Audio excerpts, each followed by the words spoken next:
نحمده ونستعينه ونستغفره ونعوذ بالله من شرور أنفسنا وسيئات أعمالنا من يهده الله فلا مضل له ومن يضلل فلا هادي له وأشهد أن لا إله إلا الله وحده لا شريك له وأشهد أن محمدا عبده ورسوله صلى الله عليه وعلى آله وأصحابه ومن تبعهم بإحسان إلى يوم الدين. أما بعد فيا إخوة الإيمان نحييكم بتحية الإسلام ألا وهي السلام عليكم ورحمة الله. musidɓe julɓe tedduɓe o weltanama on jarnama on tolnama e oɗo radio Tamata FM haray ko saɗi moɗon ko toli moɗon immorde koloma. haray musidɓe julɓe tedduɓe meɗe wiya on ko toli moɗon e oɗo muhadara wonɗo e wadde joni. haray ko toli moɗon e banno ɓattagol radio ji ɗin e ɓattagol kañum kadi téléphone ji mon ɗin. haray meɗe wiya on alhamdulillahi rabbil alamin. hande kadi ko welo molanago haray ko karamo ko meɗen molanaɓe woni ko woni e senade ɗo ɗulle ko honɗum ko maketeɓen Oustaz Mouhammad Julde bari ɗum ko tokora min ɓayɗon gelli min kadi inde nden ko Mouhammad Julde Diallo. haray noon musidɓe julɓe tedduɓe haray e hino ko Mouhammad Julde woni e yewtude ko Mouhammad Julde woni e yettinde haray kadi ko Mouhammad Madina woni takko amen ɗo. haray ɗum kadi ko teddungal e moɗon. haray tigi tigi on ɓayriɗo reyni ko Mouhammaduɓe tato woni ɗo. haray hiɗe yewtude ɗo fi julde nelaɗo nden Mouhammad sallllahu alayhi wa sallam. haray ko saɗi moɗon ko toli moɗon. haray faame wondema neɗɗo julɗo no hani ka o faama fi nde ɗo julde. si o faamali fi nde ɗo haray tigi tigi on o moƴƴinali o kelɗinali. haray ko saɗi moɗon ko toli moɗon e wallitagol oɗo radio e addugol publicité ji mon ɗin e oɗo radio. haray meɗe wiyan ko saɗi moɗon ko toli moɗon. tafaddal ya oustaz. alhamdulillah summa salatu wassalam ala ashrafil anbiyai wal mursalin wa ala alihi wa ashabihi wa man istanna bi sunnatihi wa nahja bi nahjihi ila yawmiddin wa ba'd. fa inna asdaqal kalam kitabullah wa khairal hadi hadi muhammadin sallallahu alayhi wa sallam wa sharral umur muhtasatuha wa kullu muhtasatin bid'ah wa kullu bid'atin dalalah. na'udhu billahi minal dalala wa minan nar. nuhayyikum bi tahiyyatin islamiyyah ala wa hiya assalamu alaykum wa rahmatullahi wa barakatuh. wa alaykum assalam wa rahmatullah. haray ɓawde en yettude Allah subhanahu wa ta'ala o taguɗo en waɗi en julɓe o suɓi en o waɗi en ko ɓuri moƴƴude mofte. haray hiɗen yettamo e oɗo khayriya kanko tigi an kanko Allah subhanahu wa ta'ala o yetike en ka deftere makko teddunde o wi kuntum khayra ummatin ukhrijat linnas. on laatike ɓurɓe moƴƴude yimɓe yaltinaɓe mofte ɗen. haray hiɗen yettamo e hoore oɗo khayriya ɓayna enen waɗani ɗum ɗon hoore meɗen na enen yoɓimo mbuuɗu na enen sabu teddungal men e moƴƴere me'en ko sabu yurmede makko nden kanko subhanahu wa ta'ala waɗanen oɗo khayriya. hiɗen yettamo ko ɗum waɗi so inni wa in tashkuru yardahu lakum. si tawi woni on yetti o weltanto on. karamo koɓen inni wa bin shukur tadumu ni'am ko sabu yettugol Allah ngol ɗiɗo nemaji dumirta en toriki Allah o yuta Muhammadin sallallahu alayhi wa sallam. ɓe darino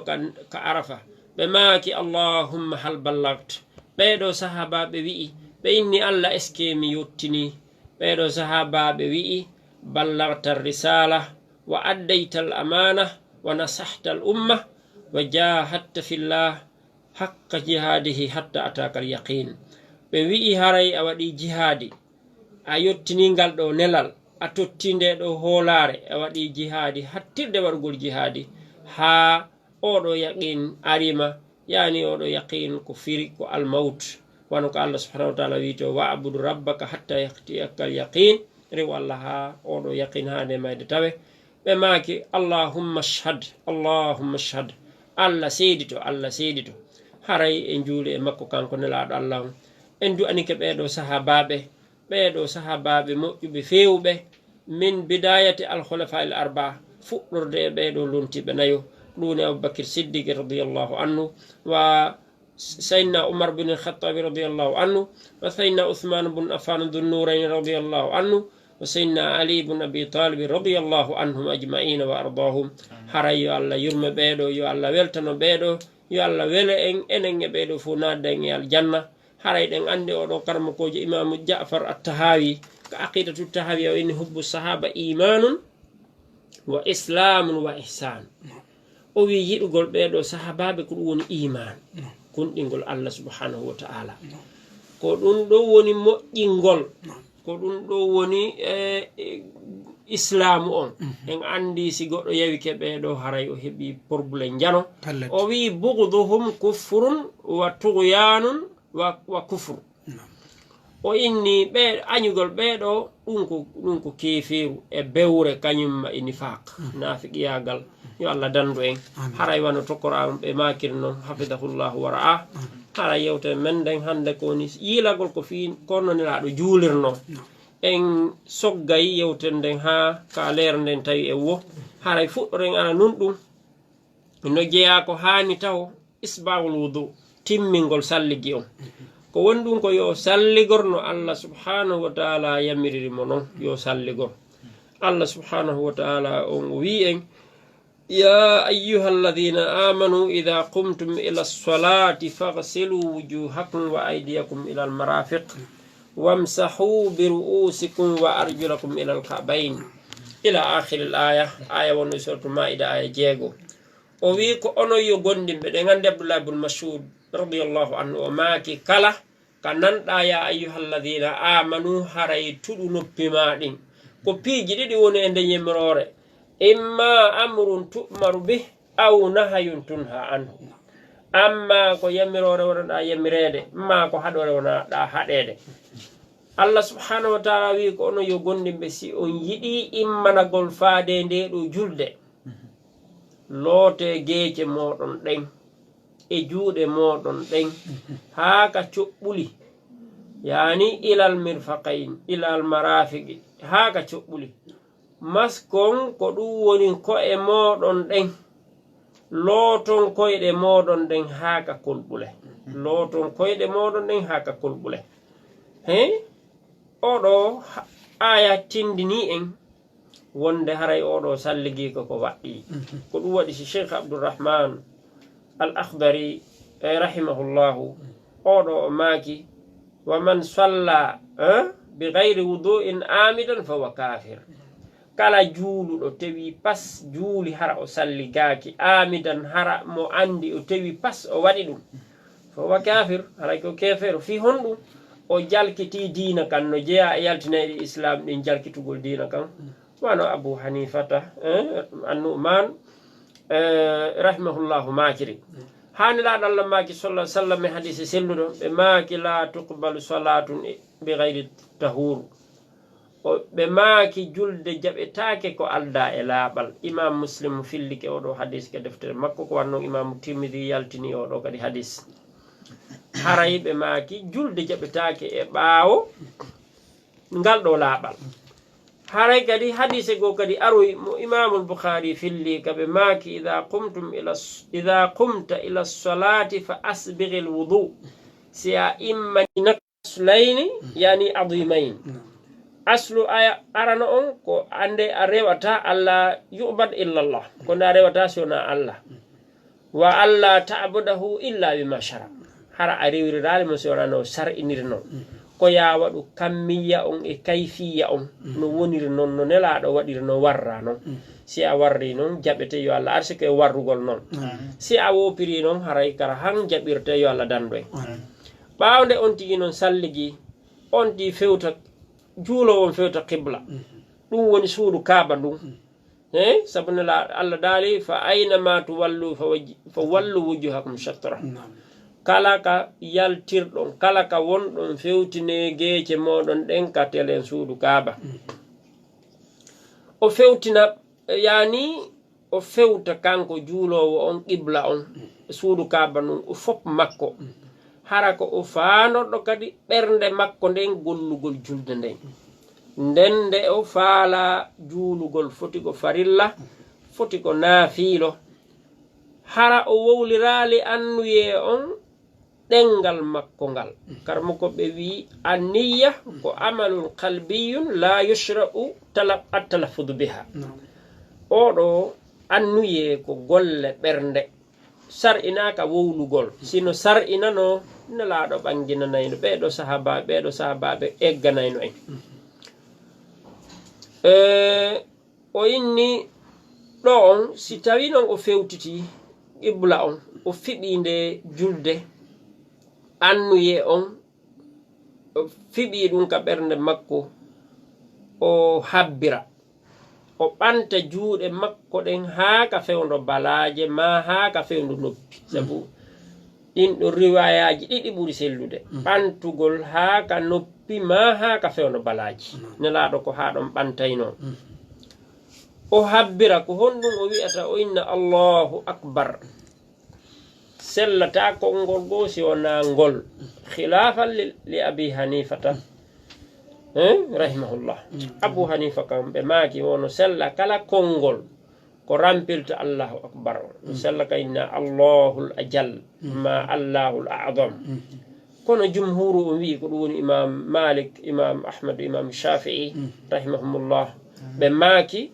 haray ko yaawi allahu akbar sabu hadise o wi'i tahrimuha attakbiru harminanagol julde nden ko waɗugol attakbiru ɓeyni ko on ɗon kalima wiyete ko attakbiru to ya habbir ɓeyni tahliluha attaslim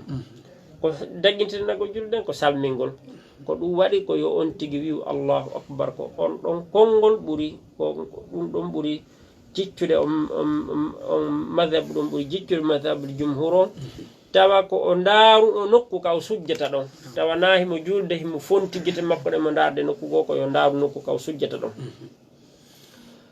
haray si o habbiri o janga kala ko newanimo o fuɗɗora fatiha on no o ɓanta juuɗe makko ɗen taw ka takbiratul ihram ha ka wiɗen ɗon ha ka fewndo noppi ma ha ka fewndo balaji ɓaawo ɗum honɗum o waɗa juuɗe ɗen ka ɓernde makko ñaamo ngon ka hoore nano sabu ko ni tabitiri e nelaɗo sallllahu alayhi wa sallam julde yafe ɗo ɓay haray no en direct ka lawol kisal ɓangina noon jama on juɗɗen no warrete noon gasa ɓe yeey ka vidéo ɗo e ka juɗɗen ka watte ɗon ka ɓernde awa inchallah e noneji ɗin haray no gasa ɗum ɓuuray laɓede tabintine nam haray ko waron ɓe makir noon haray juuɗe ɗen on tiɓantade ha ka fewndo awa noppi ɗo ma ha ka fewno balaje ɗo si tawi o waɗi ɗum o dewta juuɗe ɗen o aggade ka hoore ɓernde ɗo sabu hadis wa'il bun hujjir on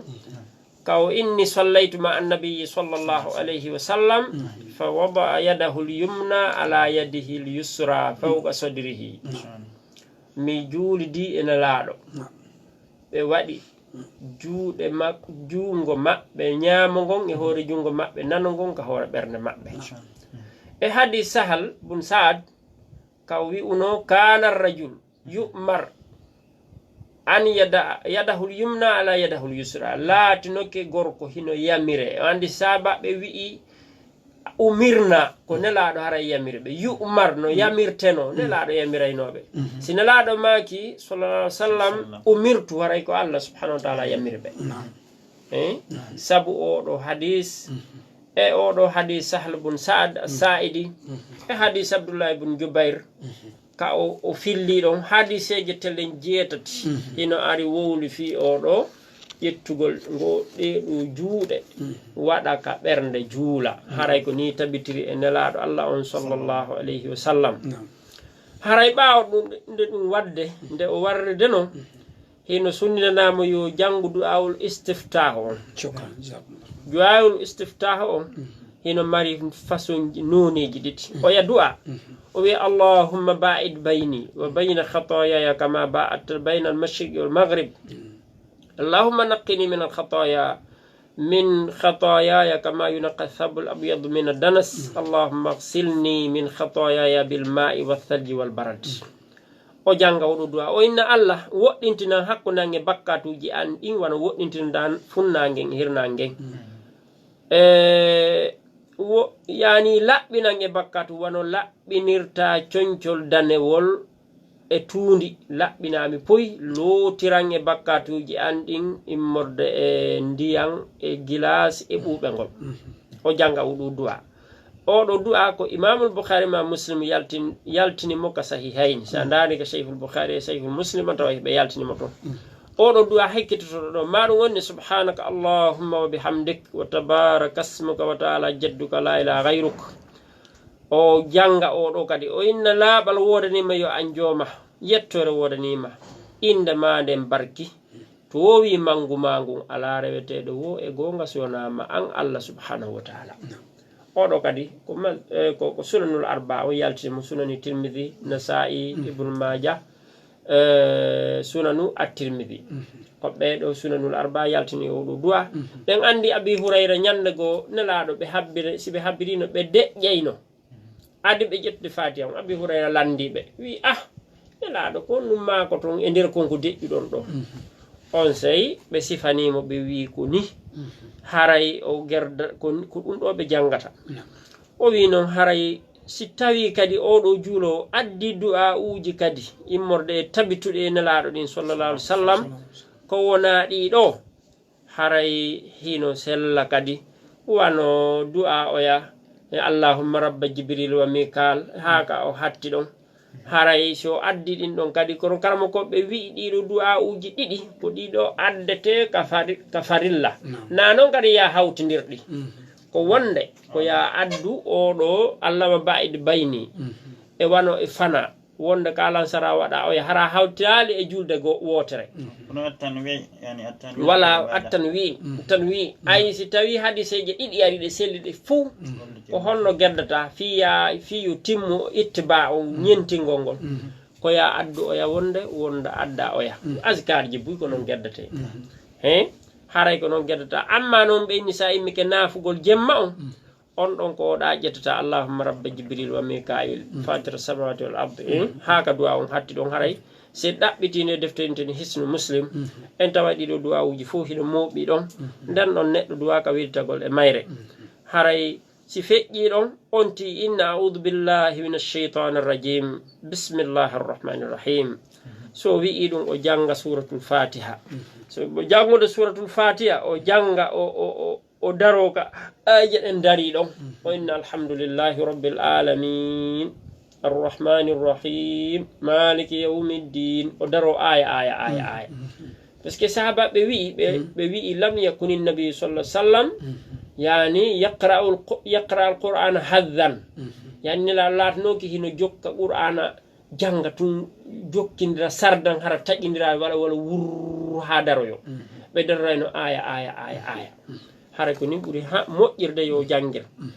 haray noon nelaɗo maaki ɗon kadi ɓe maaki la salata liman la yaqra bi fatihatil kitab ɓe wi julde alana mo jangal fatihatul kitab yani nde ɗo oɗo suratul fatiha ɓe wi ko suratu tedduɗo sifa o jippinan ka tawreta wona ka injil ɓe wi kala mo jangali oɗo haray o mara julde timmude o wi'a noon so gayni ɗon o inna so gayni fatiha on o inna amin o feññina sikka ka julde feññintede o feññina hara noon o sattinali mimo na yo siddu mimo o inna amin la ha ibnu usaymin rahimahullah ɓe maaki ka sarhul mumti kamo jalladu tammo kamo mo jalladuje 15 ɗen andine mari mo jalladu jeego noko mo jalladu 15 mo jalladu 15 on ɓe maaki kamɓe ibnu usaymin kam jalladu tammo kam jalladu 15 ɓe wi harana yo wi amin o sidda mi on o par ce que yoga e karamo ko ɓe wi'i so siddi mimo on haray o bonni mana on few julne ngari no ara bonniro saabu konko bonni on mana ka fatiha ɗon wano oɗo karamo ko winde o kashful qina o karamo ko hambaliyankojo molanaɗo himo yewti ɗum ibnu qudama kadi hiɓe yewti ɗum ka muguniri ibnu qudama haray mo daari ɗon ɓe sharhul mumti ila sengoɗeɗo 70 ha sengoɗeɗo 70 e tati ha nayyi ha yeeso o tawa nde ɗo yewtere ibnu usaymin rahimahullah ɓe yaññi to moƴƴa hara ko yo ino amin har dawini amin na yo siddu mi on bon ɓaawo ɗum ɗon feƴƴude ɓaawɓe ɓen noon konno geddata sikko imamujo ɓaawɓe ɓen kadi ko yo wiw amin ɗon kadi hadiseje ɗiɗi ari wi'i ida ammana al imamu fa amminu si imamu ammine on ɗum holli ko sanga imamu hewti amin non si ammina aya on hadise go kadi aroyi ɓurti fensitugol on ɗon o wi'i ida qala al imam wala dallin faqulu amin si imam wi wala dallin wi'e amin holli ɗon no wonde ɗa wawi innude so acca ha ina amin sinna amin hino sella kadi ka o innude wala dallin wi'a amin haray ko noon geddata ɗon ɓaaw ɗum noon Oustaz yafe ɗon kadi haray imamu on honno kankadi o wiyay amina on o wiyay amin sika ka feññinte o feññinayi sika feññinte o wiyay amina o feññina nam shukran ko waɗi ɓe winalaɗo si ɓe makino wala dalino ɓe makayno amin hadis o inni yamuddu sawtahu ɓe pooɗa hito maɓɓe ngo wano imam cheikhul albani ɓe makiri ka sifatu salati nabi wano ibnu base o wani nder o deftere nde wonde waɗi yewtere ko ibnu base sifatu salati nabi li cheikh abdoul aziz ibnu base rahimahullah haray ɓaawa ɗum o janga kala ko newanimo e alquran kala ko newanimo ɓay allah daali faqra ma tayassara min alquran ɗo kadi nelaɗo ko heewayno jangude ko suuratuwol ngol timminalngol andi no woodi ko wiyete al qisar attiwalil mufassal awsatil mufassal e al qisari mufassal joni sen ƴetti ila ɓeyni ila kaf ha e amma ko ɗi wiyete min tiwalil mufassal sen ƴetti ila e amma ha e duha ko ɗi ɗo wiminte awsatil mufassal ila e duha ha e naasi wona min qisari mufassal harayno laaɗo ɓe ƴettay no suuratu on ɓe timminamo ko ɗum sawini ɓe maaki ɗon ko ɗum ɓuri moƴƴude ɓe ƴetta no suuratu on ɓe timminamo o yoga e woɓɓe noon hino ƴetta ayji sakkitore ma ƴetta ka tumbo suura kono ko ɓuri sellude kon ko woni sunna kon ko ya ƴettu suuratu on timminamo iɗa wawi ƴettude ka premier darde suura ara timminoyamo ka sakkitoro ka sakkitorde darde ɓaawo ɗum noon o yaha ruku on yarka umu kabbiran o yaha ruku hara kadi ko habbirɗo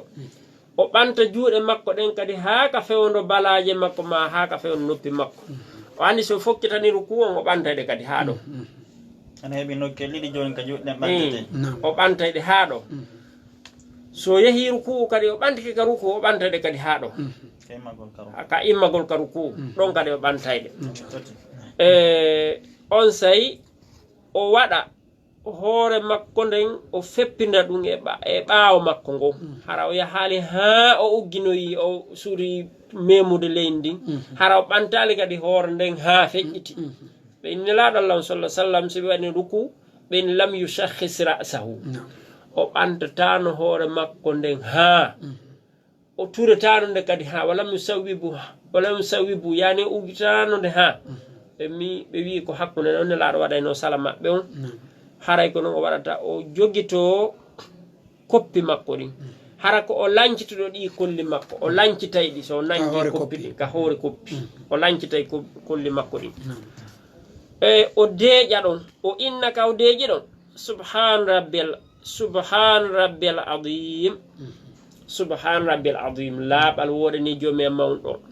ma wonde o wiya subhanaka allahumma rabbana wa bihamdika allahumma ghfir li o wola ɗum ɗo alal aqalli laabi tati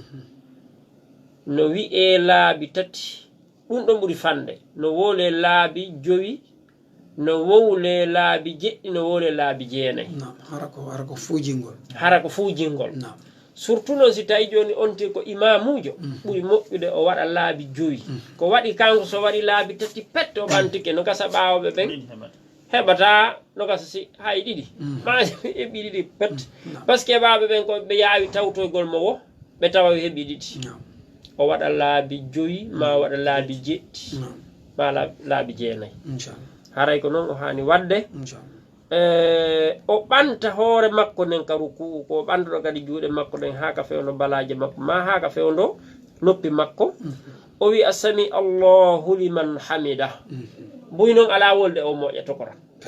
ɓe wi ay sami allah liman hamida sami allah liman hamida ma sami allahu liman hamidahu ma sami Allahu liman hamidahu ɓe pooɗa hu on andi ka poɗɗa hu on a ɓeydi goɗɗo yeeso ko ya in sami Allahu liman hamida da nada hu sa inni hu a ɓeyday goɗɗo yeeso fiino masa hu ka bindi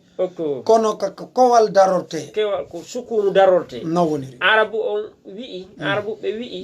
ka yani ka lugal arabiya fuɗɗortake sukunu kono ko sukunu darorte no woniri misal mun no wayi wason yi ka windi honno makka on taway ko makkata windi kono on nanata goɗɗo no wiya makkata in ko makka wiyete haray ta on no acca ɗum aywa on ti wi asami Allahu liman hamida si tawi ko foti ko imamujo foti ko ɓawojo o inna rabbana walakal hamd o wi'ita ɗum hamdan kathiran tayyiban mubarakan fi mil'u samawati wa mil'u al-ardi wa mil'u ma shi'ta wa mil'u ma baynahuma wa mil'u ma shi'ta min shay'in ba'd o wi'a ɗum ɗo amma so laatike noon ko ɓawojo kanko ko wi'ata so ɓantama si o ɓantike ka ruku ka ɓantagol ka ruku o wi'ata rabbana ko o winata sami Allah liman hamida ko o wiyata rabbana walakal hamd o wiya noon hamdan kathiran tayyiban mubarakan fi o wi hino yiɗa kadi ustahabu an yada kullu minhuma ay al imam wal ma'mum yadayhi ala sadrihi wa kama fa'ala fi qiyamihi yani hino yiɗa nde onti ardida juuɗe ɗen ka ɓernde ɗo noon imam ahmad e jumhur hiɓe yeddodiri ɗo imam malik imam shafa imam abu hanifa ɓe maaki ko ya artiɗe ka ɓernde kaɗe wonno ɗon fewndo ko dariɗa ibnu bas tawti ɗon ibnu usaymin tawti ɗon awa e karamakoɓe goo kadi tawti ɗon wano cheikh l'islam ibnu tamiya kadi tawti ɗon ibnu qayyim zawjiya kadi tawti ɗon ɓeyni ko ya artiɗe kaɗe wonno ɗon ɓawde ɓantiɗa ka ruku imam ahmad maaki anta mo hayyar heɗa suɓindina siɗa yiɗi artirade ɗon siɗa yiɗi accitade haray ɗum ɗon kadi ko on tigui waɗi o o hawrodiri e konngol karamakoɓe ɓen haray taw jaɓu tun o inna artiroɓe ɓen wano ko karamakoɓe go feƴƴintina wano cheikhul albani ɓe maaki tamitugol ɗe ɓawruku on ko bide a makruha ko kamɓe tum maaki ɗum ɗon rahimahullah yo Allah yaafo kamɓe tum maaki ɗum ɗon haray ko imam ahmadou maaki kam ko hiɗa suɓintina haray on ti si artiri ɗe awa ko ɗum ɓuuri moƴƴude ɓay ko ɓen ɗon ɓuuri ɗuɗude si a artiralde kadi haray na ella ɗon kadi ko konngol karmakojo gollirɗa sabu oɗo hadis wa'il bun hujri on e sahl bun saad e ko wona ɓeɗo wono sen daari ka teren hannde en tawa eno woodi artireɓe en tawa eno woodi ɓe ala e artirde haray wono makirɗo noon haray on tigui ko watta yiila hara o créali probléme e muɗum o jogo faamu on essentiel on ko faamu on ɗaɓɓa e iwtirgol ɓawone laaɗo Mouhammad sallallahu alih wa sallam inchallah haray jeenay on no juulirte noon haray o sujja on say noon so ɗumannike o sujja noon so sujji hara ko o waɗu ɗo koppi makko ɗin ko si newike ko atti juuɗe makko ɗen si sattanaymo o ardina juuɗe ɗen hara kolli ɗin ko fewtuɗi qibla kolli ɗin hiɗi fewti qibla ɗon kadi ka jipporogol koyɗe ɗen e jipporogol juuɗe ɗen ɗon kadi konnguɗi ɗiɗi no ari wano fuka hawa en fof ɓe yahi ko koppi ɗin jipporte sabu hadis e wiwɗo la yabrukul ahadukum fi salati kama yabrukul ba'ir wali yada yadayhi qabla rukubatayhi woɓɓe wi ko wali yada rukubatayhi qabla yadayhi faami ɗon kadi ko onti jippore wo ha cheikhul albani ɓe maaki ka sifatu salati nabi ɓe maaki hadiseji wiɗo e jippore koppi ɗin fof hiɗa mari probléme ɓe wi ɓay noon ko ɓuri feeñude ko ɓuri laaɓude on andi dalil kon dari on ko sarih ko sahih himo laaɓi poyi mo selli ken ko ɗum so sellata wiyeede dalil jonnon ɓe inni joni noon ɓay ɗeɗa inne ɗe yo jiwre ɗen jippoɗe ɗen ɗen ɗon kadi ala probléme ɓeyni ƴetten ko mara probléme kon tetoɗen ko mara probléme ko kamɓe cheikhul albani ko ɗon ɓe yaari min ko ɗa mi yarayno min ko koyɗe ɗen ko koppiɗin mi jipporayno ko kam mi ɗum ɗon ɓe poɗitinmi ɗon kamɓe cheikhul albani ɓe artirinmi ka juuɗe ɗa haray on ti si warri noon kadi allah ala e muɗum on ti sujjira tere makko ɗen jeɗɗi noon sujjina juuɗe ɗen hara nayo wallin ɗeɗo juuɗe fof ka leydi waɗa ni ko ɗum ɗo tum memata lendi o sujjira tere ɗen jeɗɗino ko ɗum woni juuɗe ɗen e tiinde nden e kine ɗen kañumma e sera koppiɗin ɗiɗi e sera onno e sera e teppe ɗen ka o sujji ɗon o wiya honɗum subhana rabbil a'la wa yukarriruha halathan o fillito ɗum laabi tati ma ko ɓuri laabi tati wano wi'irnode noon ka ruku hino yiɗa kadi ndo o wi'a e nder ɗum ɗon o wattata ɗon o inna subhanaka allahumma rabbina wa bihamdik allahumma gfirli wa yukthiru min dhalika li qawli nabiyi sallallahu alayhi wa sallam amma ruku fa addimu fihi rabb wa amma sujud fajtahidu fi du'a fa qaminun an yustajaba lakum rawahu muslim wa abu dawud wa ahmad o wi'eɗa e nder ke o sujji kon o wi'a yani o inna subhanaka allahumma wa bihamdik allahumma gfirli o ɗuɗɗina du'a kaw sujji ɗon sabu denaɗo allah ɓe maki sallallah alih w sallam ka ruku mawnine jooma ka ruku nayi onti waɗɗum du'a ko yonti waɗu ɗum ruku du'a uji askar ji mawnina allah subhanahu wa taala ɓe maaki ka sujuudu hittine waɗum du'a hino tañƴinade jaabinane on haray o toro e nder ko sujji ɗon kon kala ko faala immorde e geɓe aduna e geɓe lahara ɓuri moƴƴude kalma ko ɓe inni si tawi ko ka farilla o toro fi aljanna ko yowdiri e aljanna e ko yowdiri e fi lahara on amma si tawi ko ka sunna imo wawi torade fi piiji aduna wano yo allah arsikumo o jomba ma wano o darna ma wano o waɗa sifa ɗin piiji si tawi kala ka ɗon noon ino fota sonna ɓen e worɓe ɓen ɗeɗo ñawoje kan kadi sonnaji mo wawi toragol kala ko faala ka o juurata ɗon haray ko wano noon o woɗɗintina kadi ɗeɗo becce makko ɗen kañumma e sogone makko ɗen ɗo woɗɗintina hara nayo waɗu ni nayo ɗumanno ni nayo kadi wallindu reedu makko ka hoore koppi makko ɗum ɗo fof hara waɗali haray نعم شيخنا جزاكم الله كل خير أحسن الله إليكم أسأل الله سبحانه وتعالى أن يجعل هذا في ميزان حسناتكم يوم لا ينفع مال ولا بنون إلا من أتى الله بقلب سليم هذا يمر تكين سمي من بين يبقى تاني لينيون هو راديو تماتا FM 92.6 وندون كولومادو هذا كرمكم بين جارنا ما بيبلتنا ما أنتك الله سبحانه وتعالى وندون كمان دك ما به يوم لا ينفع مال ولا بنون إلا من أتى الله بقلب سليم هذا نيميرو جدين كوا والدين كو أندا دين ونسيسان سسندي 16 33 99 Sheikh Alfa Marso Wandara نعم نعم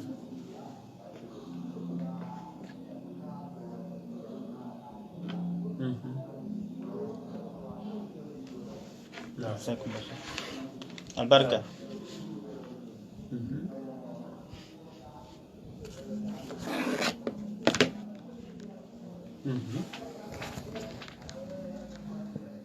نعم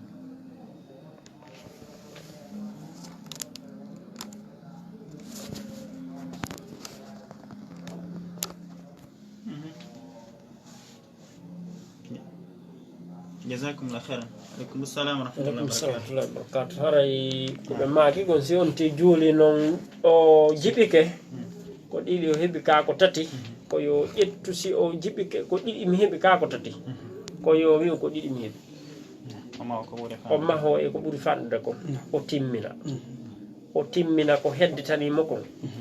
o sujja qabla salam o bugo sikke ɗe o sujja qabla salam haray ko noon o geddata ko waɗa noon kadi ka wanga ko ka suudu ga ɓande heɓuɗa sa jiɓi ko tati ma ma ko nayi ma ko joyi heɓuɗa sa jiɓi sikko tati ma siko ɗiɗi wi ko ɗiɗi sa jiɓi sikko nayi ka ko joyi wi ko nayi gerda noon bon ko hikkiti ɗon waɗo ka du'aɗa ko koyo hino hertina wano joni setejo sikko setejo ma si ndiyan ɗan no saƴude ma ka tumbo jemma ma si tawi o monike ma si tawi o weltiki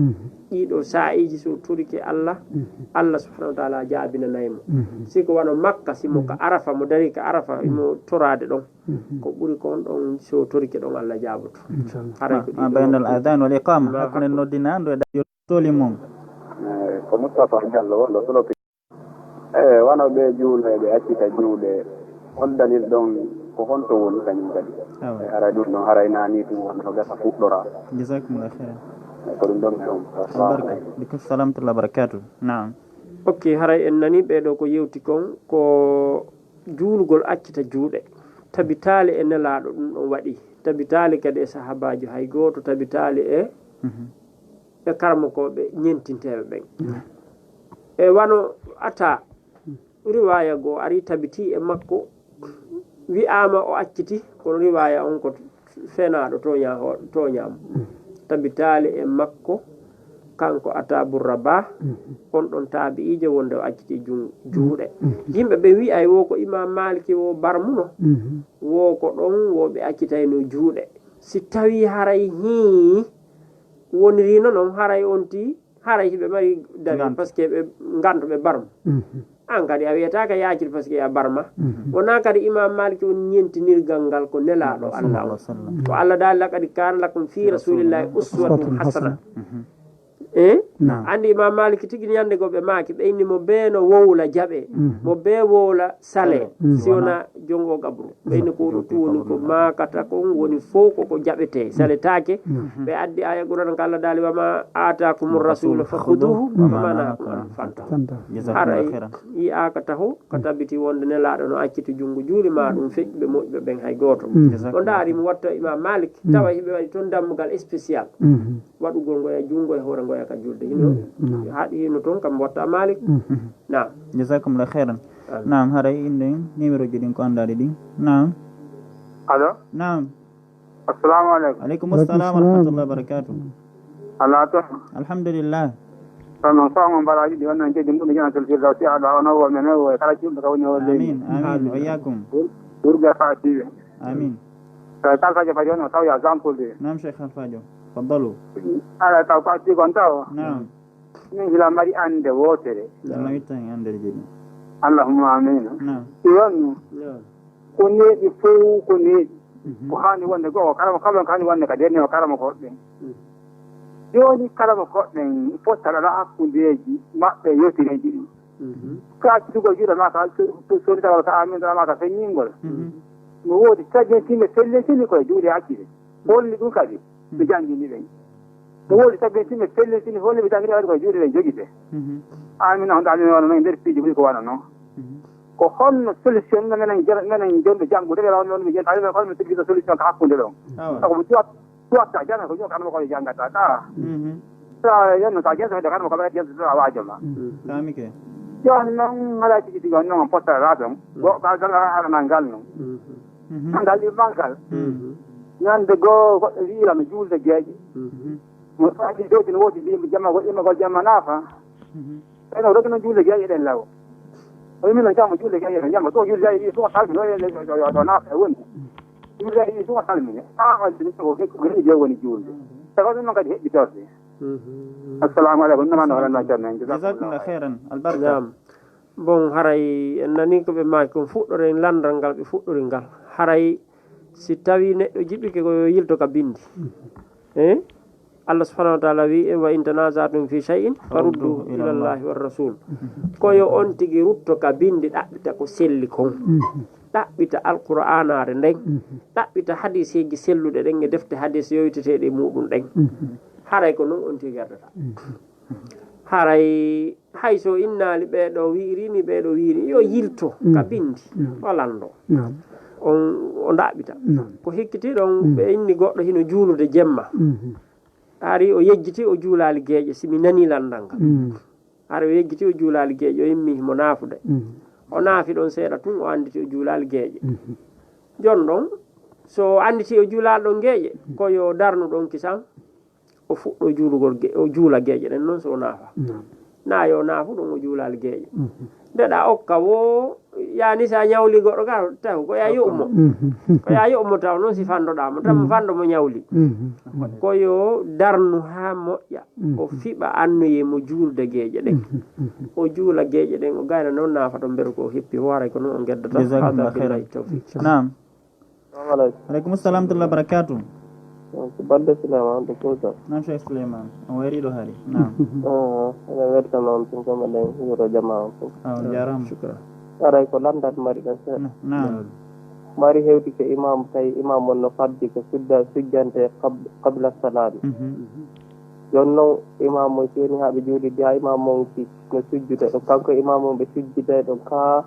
o si wacce ha kanko kadi nde mo salmine o sujja qabla salami makko ko duwa ko sujjude jasakumllah khairan a heɗite na maray nani landal ngal ɗon ko konnguri ɗiɗi no ɗon karmakoɓe goo inni ko yonti sujjude imam o ɗon kisan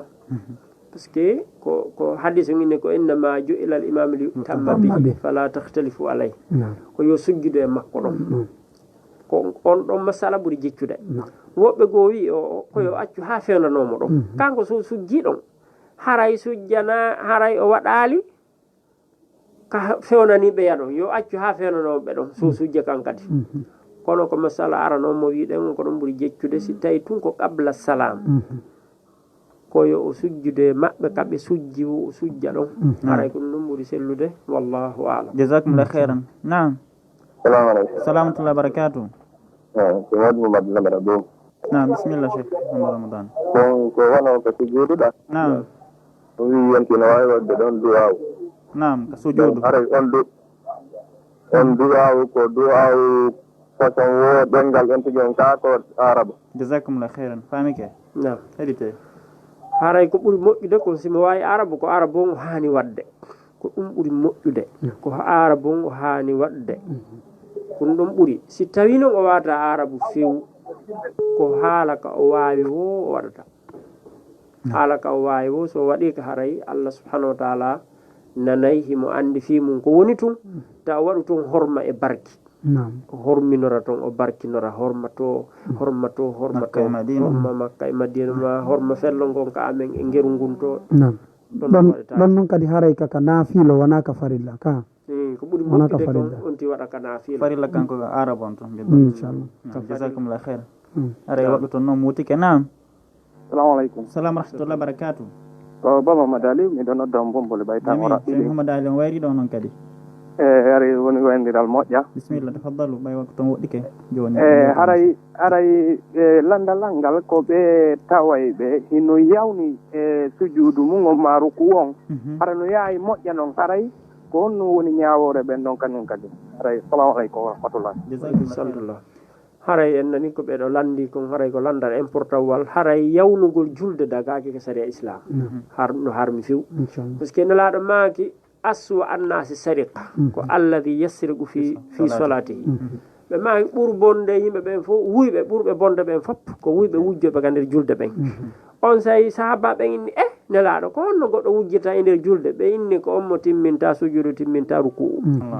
on andi so juuliri noon julde nden huɗaymo nde wi'a dayyi'aka llahu kama dayya'tani yo Allah yeebire wano yeebirɗami ni si tawi woni o juulinde ha no nde haniri noon o cotti haqqeji mayri on fof o timmini nde wi'a hafidaka llahu kama hafistani yo Allah renire wano renirɗami ni haray julde nde yawnetake dagaki ko ɗum waɗi si tawi a andi imamujo ko yawnowo dagaki ka juula ɓawa makko fes dagaki few ka juula ɓawa yawno waɗa julde nde yawnetake few ko nelaɗo juuli ɓe ni juuli wano yirɗo miɗo juulira noon jasakumllah khaira waktu on hewtiɗo joni Cheikh julde yo hombanden ɗo nden o daroɗen ɗo ɓay haray inchallah haray on weltanama on jarnama fota en weltanike e tokoran ɗo haray alhamdoulillahi rabbil alamina hande ko ɗum ɗo woni premier tumbodiral amin ngal tamata fm min e tokoran honno Mouhammad Julde haray tigui tigui on ko fi julde nden kadi woni komin addi yewtude fi mum haray tigui tigui on en weltanama en jarnama haray min inde nden ko Mouhammad Julde Diallo jibinande Bagnan Labbe andiraɗo on Bagnan technologie service e LAAWOL KISAL haray numéro on ko 628 08 87 07 et 664 33 06 56 haray ɗi jonnita o mako on hollon ɓe adresse ji mon ɗin waynano ɗon inchallah waɗanon en duwa o gonon inchallah. Jazakumullah khairan. Hare numéro Cheikh Julde on no andira non ko 622 kamɓe 98 97 21 622 98 97 21 woni numéro Cheikh Julde waɗanɓe yewtere nden hannde. Hare min ko numéro on ko 628 86 47 laabi ɗiɗi 628 86 47 47 haray ko mene woni ko halfina oɗo radio Tamata FM haray kala juma abbite men ɗo e sille woni 10 heures yoni haray hande kadi ko ɗon e darade jazakumullah kulla khair haray torka Allah subhanahu wa ta'ala on yo yoɓu kala wonɓe wonlitade fi oɗo radio no ɓantira fi dina l'islam kan e ndiɗo leydi meɗen e ha hewte leyɗe janane ɗen haray allahumma salli ala muhammadin wa ala muhammadin kama sallaita ala ibrahim wa ala ali ibrahim innaka hamidum majid subhana rabbika rabbil izzati amma yasifun assalamu ala al-muslimin wa akhir da'wana alhamdulillahi rabbil alamin wa assalamu alaykum wa rahmatullahi wa barakatuh. Wa alaykum assalam wa rahmatullah.